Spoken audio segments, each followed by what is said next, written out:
DIG గారి కూతుర్నే పెళ్లి చేసుకుంటున్నాడంటే మనోడు సామాన్యుడు కదా రోయ్. రండి.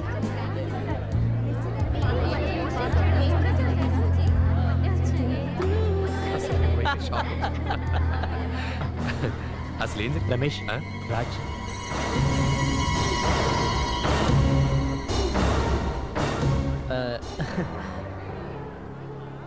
ఏమిటిదంతా? నీకు చెప్పలేదు కదా ఇవాళ నన్ను ఇస్తాన్నారా? నన్ను ఎందుకు మోసం చేశావు? ఫ్రెండ్ తెలియలేదని. ఎక్స్క్యూజ్ మీ, ఎలాగూ ఫంక్షన్కి వచ్చావు కదా, డిన్నర్ చేసి వెళ్ళు. రై, స్నేహమే జీవితం అనుకున్నాను. ఎక్స్క్యూజ్ మీ, అలా అనుకుని అన్నీ పోగొట్టుకున్నాను. ఇప్పుడు నా కన్నబిడ్డ ట్రీట్మెంట్కి డబ్బులు లేక ఆసుపత్రిలో పడను దానికంటే ఒక స్నేహితుడిగా నువ్వు నాకు చేసిన మోసమే నన్ను ఎక్కువ బాధిస్తుంది. రాజ్, అల్లుడు గారు, ఎనీ ప్రాబ్లం? అబ్బే ఏం లేదు మా గారు, వాళ్ళ అమ్మాయికి ఏదో ఒంట్లో బాగాలేదని హాస్పిటల్లో చేర్చారట. టైం కానీ టైంలో వచ్చి డబ్బులు అడుగుతున్నాడు. నేను మేనేజ్ చేస్తానండి, యూ క్యారీ ఆన్. ఓకే. విన్నావుగా, తర్వాత కనిపించు. నీకు కావాల్సిన డబ్బు నీ మోహన పడేస్తాను. దాంతో నీ కూతురికి ట్రీట్మెంట్ ఇప్పించుకోపో. నా దగ్గర డబ్బులు కాజేసి ఇప్పుడు నాకు ముష్టి పడేస్తానంటావా?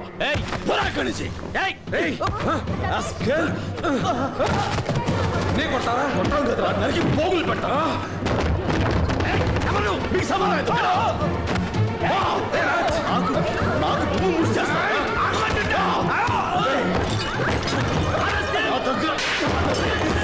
డబ్బు తీసుకుని నాకు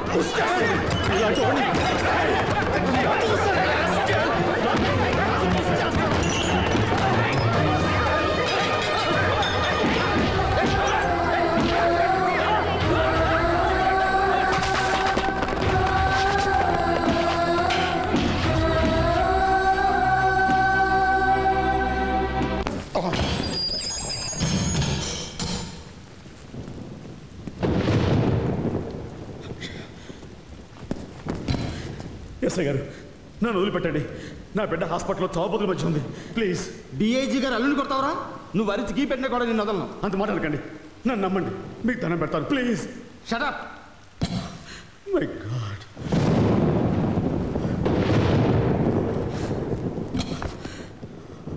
అక్షయ,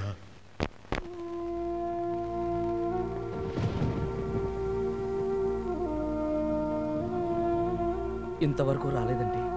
ఏం జరిగిందోనమ్మా, నేను వెళ్ళి చూసొస్తాను.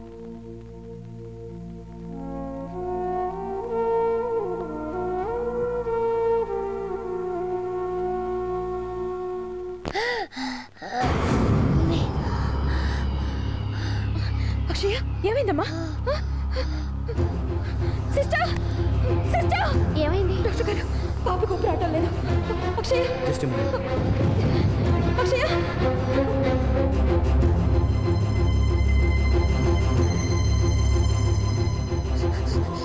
డాడీ, డాడీ వచ్చేస్తారమ్మా, డాడీ వచ్చేస్తారు. Don't worry, don't worry. Daddy, daddy,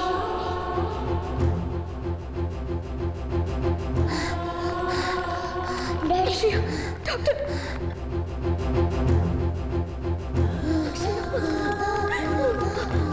ఒక్కసారి డాడీని పిలుపు మమ్మీ. ఏంటమ్మా? అక్షయ, డాడీ, డాడీ.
పాప ఫాదర్ని. సార్ పాప చనిపోయింది.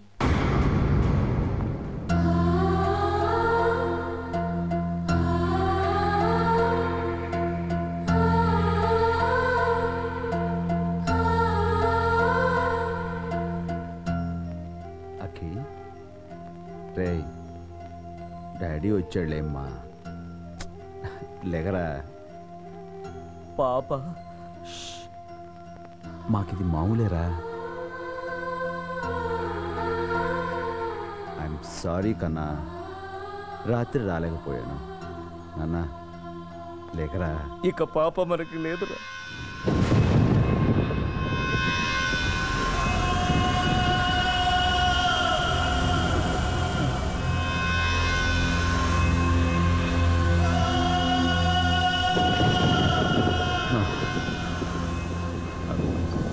అక్కి లేమ్మా, మిక్కీ మౌజ్ ఇస్తాను లేరా. ఐస్ క్రీమ్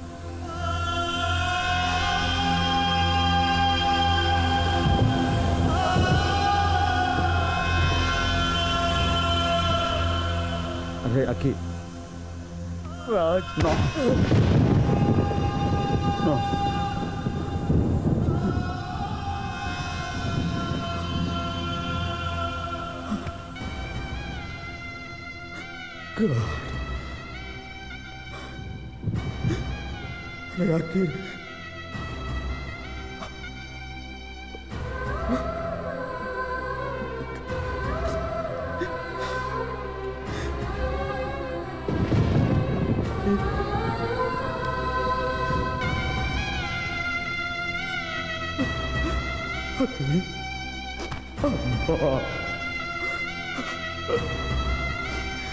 అక్కి రే నువ్వు లేవమని చెప్పురా.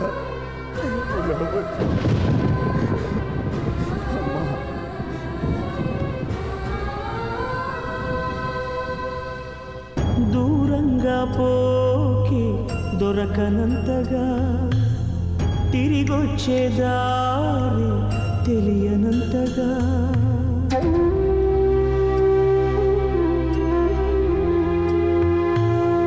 దూరంగా పోకి దొరకనంతగా, తిరిగొచ్చే దారి తెలియనంతగా, భూమాత ఒడి చేరి నా భారం దించావా, చూస్తూనే చేసారి ఎదకోతే పెంచావా, నీ డాడీ రెక్కలు విరిచావా, మెట్టింటికి పంపేదాకా ఆగలేక మట్టింటికి వెళ్ళిపోయావా శాశ్వతంగా.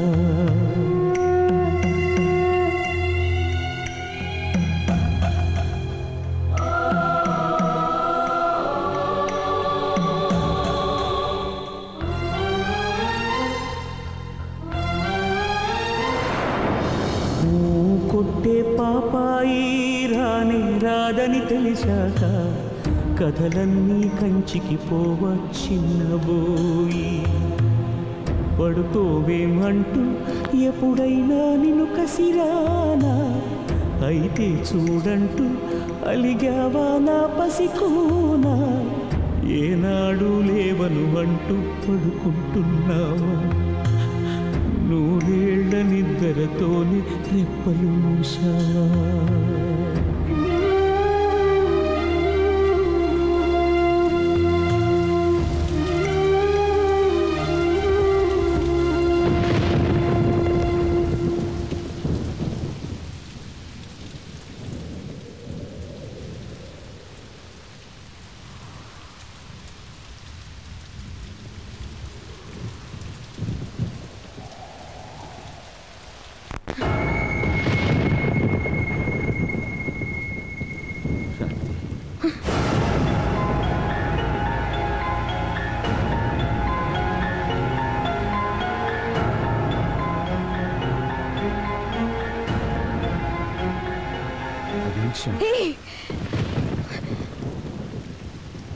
నా కూతుర్ని నువ్వే చంపేశావు.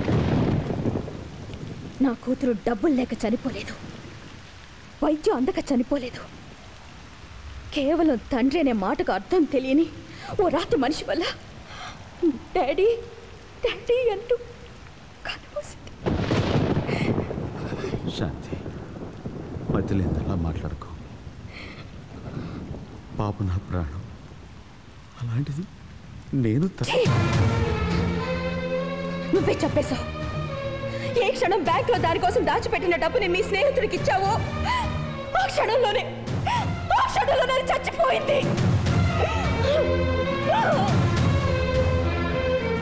లోకానికి నువ్వు ధర్మమూర్తి, దానకర్ణుడు కావచ్చు,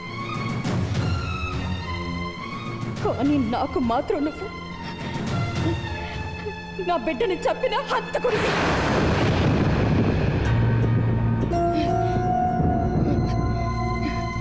పేగు తెచ్చుకు పుట్టిన నా బిడ్డ అన్నీ తెచ్చుకుపోయిన ఆ క్షణంలోనే మన మధ్య ఉన్న బంధం కూడా తెగిపోయింది. ఈ రోజు నుంచి నీకు నాకు ఏ సంబంధం లేదు.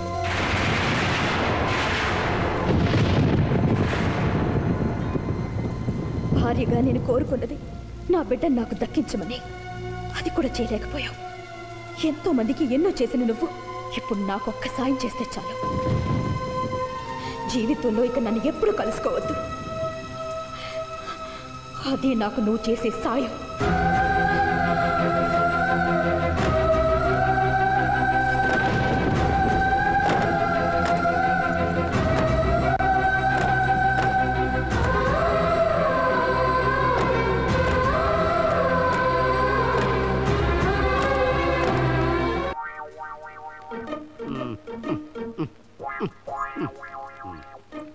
ఖాళీ లేదు. ఏంటి సార్ ప్రాబ్లం? ప్రాబ్లం ఏం లేదండి. నేను ఏ క్షణంలోనో పోవచ్చని డాక్టర్లు చెప్పారు. నేను చనిపోయినా బతకాలన్నది నా కోరిక. అందుకని నా కళ్ళని, నా గుండెని, నా లివర్ని, నా కిడ్నీస్ని ఎవరికైనా దానం చేయదలుచుకున్నాను. ఆపరేషన్ మరో గంటలో చేయబోతున్నాను. ఆహా, ఎంత గొప్పోళ్ళు సార్ మీరు. దీనికి వెళ్ళాలి. సీటు దొరికింది. ఈ హాస్పిటల్లో కూర్చోడానికి సీటు దొరకట్లేదండి. కాళ్ళు పీక్కిపోతున్నాయి నాకు. ఏం మర్యాద? ఎందుకు నేను నడిచి రాగలగా? ఇలాంటి గొప్పలు నడవకూడదు సార్. అంటే ఏం ట్రీట్మెంట్? Thank you sir. మా హాస్పిటల్ గురించి మీరు ఏమనుకుంటున్నారు? హాస్పిటల్ అత్తారిల్లులా ఉంది. Thank you very much. మీ కళ్ళు సార్ చాలా బాగున్నాయి. చెప్పారు. మీ హార్ట్ సార్ బ్యూటిఫుల్. చెప్పారు. మీ liver very very good sir. ఆఖరికి మీ కిడ్నీ సార్ పర్ఫెక్ట్ కండిషన్ లో ఉన్నాయి. అబ్బా, ఎప్పుడు టెస్ట్ చేశారండి బాబు? ఇంత బాగా చెప్తున్నారు మీరు. మీరు FRCS కదా? అవునండి. నేను అనుకున్నాను. సరే, మీ ఆఖరి కోరిక ఏమిటి సార్? నా ఆఖరి కోరిక ఏముంటుంది చెప్పండి. పైకి పోతూ నా చేతులతో ఏం తీసుకుపోగలను? ఆహా, thank you sir. Thank you. Doctors come on, let's go to the operation theatre. Operation ready చేయండి. ఆపరేషన్ ఎవరికి? మీకే. నాకెందుకు? మీకు కూడా నాకున్న భావాలే ఉన్నందుకు నేను ఎంతో గర్వంగా ఫీల్ అవుతున్నాను. ఏంటా భావాలు? నేను నా కళ్ళని, నా గుండెని, నా లివర్ని, కిడ్నీస్ని దానం చేయదలిచాను. మీరు కూడా వాటిని దానం చేస్తున్నందుకు నేను మిమ్మల్ని అప్రిషియేట్ చేస్తున్నాను. అప్రిషియేట్ చేయి. ఈ కేసు మీదన్నమాట.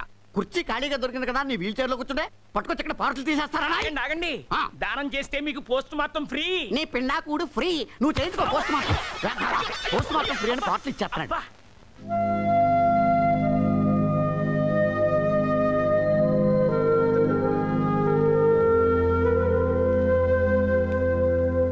చాలా ఆశ్చర్యంగా ఉంది.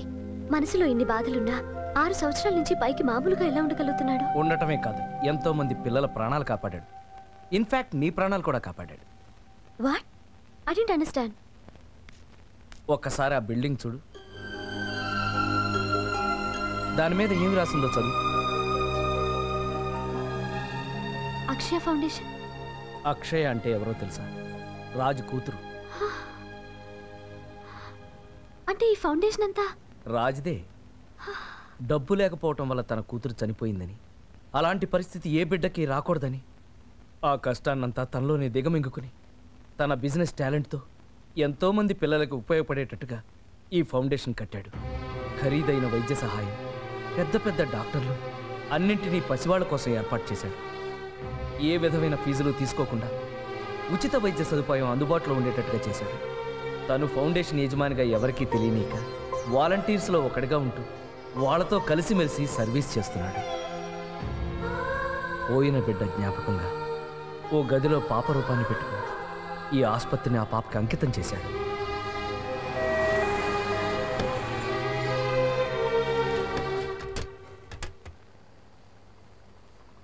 Hi Priya, how are you? I'm fine. నేను అర్థం చేసుకోలేకపోయాను. I'm sorry Raj. I'm extremely sorry Raj. It's all right, take it easy, come on. Raj, కనీసం మనం ఫ్రెండ్స్గా అయినా ఉండొచ్చా? Yes, you're friends. Thank you so much. Come on.